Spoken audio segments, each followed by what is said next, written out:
Hello everyone. දැන් අපේ WhatsApp group එක තියෙන අපේ clients ලට සමාලෝචන දෙන්න ඒගොල්ලෝගේ දැකීම් ගැන අදහස් වමාරු කරන්න. දැන් අපෙන් උපදෙස් ගන්න. දැන් මේ client අහනවා වටෙන් ගන්න transplant කරන්න donor area එක වටේ රාමුවක් තියෙනවා අපේ ස්ථිර කෙස් ප්‍රදේශය. අපි කාගෙත් එහෙමයි. අපේ කොච්චර කෙස් අඩු වුණත් පිරිමි හැටට යන්නේ උඩ කොටසේ. මැද යනවා ඉස්සරහ යනවා උඩ මුඩු වෙනවා තට්ට වෙනවා වටේ රාමුවක් ඉතුරු වෙනවා. දැන් මේ වටේ රාමුව අපි පාවිච්චි කරලා උඩ කෙස් අඩුව නෙලනවා. ඒක තමයි hair transplant කරනවා. කියන්නේ වටේ කෙස් වලින් උඩ හදන එක. ඒ නිර්මාණයෙන් අවුත කෙස් උඩ ගත හැකියි. අනේක ස්ථිර විසඳුමක්. දැන් හැබැයි වටේ කෙස් ගන්න එකෙන් වටේ අඩුවක් වෙනවද? ඇත්තම අපි කරන්නේ මුල් බෙදීමක්.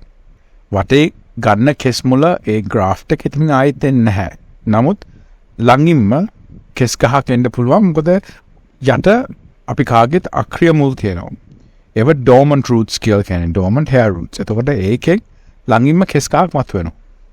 ඉතින් දැන් තියෙන කෙස් අඩු වුණාට අර යටින් කෙස් ප්‍රමාණයක් වෙන හින්දා සහ අපෙන් කෙස් ගැලවීමේ ක්‍රමවේද විශේෂයෙන් සෆාය තාක්ෂණයෙන් ලොකු මාක්ස් ටින් නැතුව කරත හැකියි. එතකොට වටේ අඩුවක් නොපෙනෙන්න කරත හැකියි. නමුත් අර වටේ තියෙන සීමාව තමයි ඉතින් උප්පත්තියෙන් ලැබිලා තියෙන්නේ.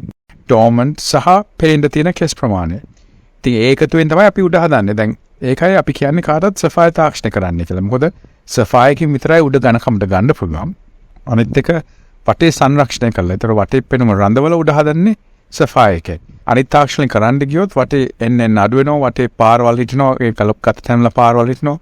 ඉතින් ලොකු ගැටලු ගොඩක් එන්න පුළුවන්. and උඩ අඩුවක් ඇවිල්ලා ආයෙත් අපිට කවදාරි සෆාය කරන්න අපි ගාවට ආවොත් ඔන්න අපිට කරන්න බැරි වෙනවා. මොකද වටේ ඩැමේජ් එක වැඩි අනිත් තාක්ෂණ වලින් කරාම.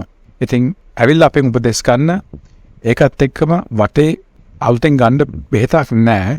මොකද වටේ කෙස් androgen sensitive hair එක. ඒක androgen sensitive නැහැ ඒ වටේ කෙස්. ඉතින් androgen sensitive නැති හින්දා ඒ කෙස් හැලෙන්නේ නැහැ. ඒකයි අපිට පුළුවන් ඒ කෙස් වලින් උඩ අඩුවක් හදන්න. ඉතින් දැන් බෙහෙත් වලින් ඊට වර්ධනයක් ගන්න ක්‍රමයක් නැහැ. මොකද androgen sensitive නැති හින්දා. ඉතින් අපි කාටවත් කියන්නේ කෙස් සම්බන්ධව යම් ගැටලුවක් තියෙනවා අපිට අමතන්න. අපි ඕන වෙලාවක සහාය දෙන්න කැමති. අපෙන් කිසිම ආය කිරීමක් නැහැ උපදෙස් දෙනවට.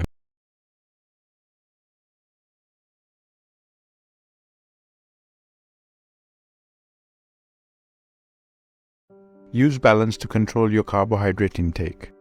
ඔබ කන පිෂ්ඨ ප්‍රමාණය පාලනය කරන්න balance යොදා ගන්න. ඔබේ ජීවිතයට balance එකක් ගන්න කාලේ හරි නේද දැන්?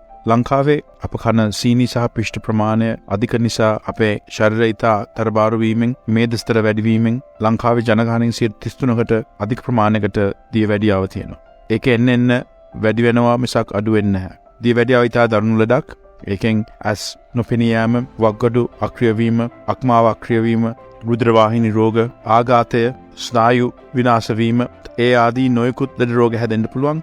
අවසානයේදී ජීවිතක්ෂයට පත් වෙන්න පුළුවන්. ඉතින් ඒ රෝගයෙන් වැළැක්වීම ඉතා වැදගත්. ඒ වෙනුවෙන් keshatransplant ආයතනයේ CSR ප්‍රොජෙක්ට් එකක් අවුතෙන් පටන් ගෙන තියෙනවා. ඔබට ඇවිල්ලා අපේ සහායනේ අපේ වෛද්‍යවරුන්ගෙන් නොමිලේ මේ ප්‍රශ්නෙට විසඳුමක් ලබා ගන්න පුළුවන්. අප දිනපතා ඉන්නවා උදේ 10යි 2 අතර නොමිලේ ඇවිල්ලා ඔබේ ජීවිතයට බැලන්ස් එකක් ගන්න. මේ හිස් කිස් අස්වද්දන ආශ්චර්ය සේවයයි kesha transplant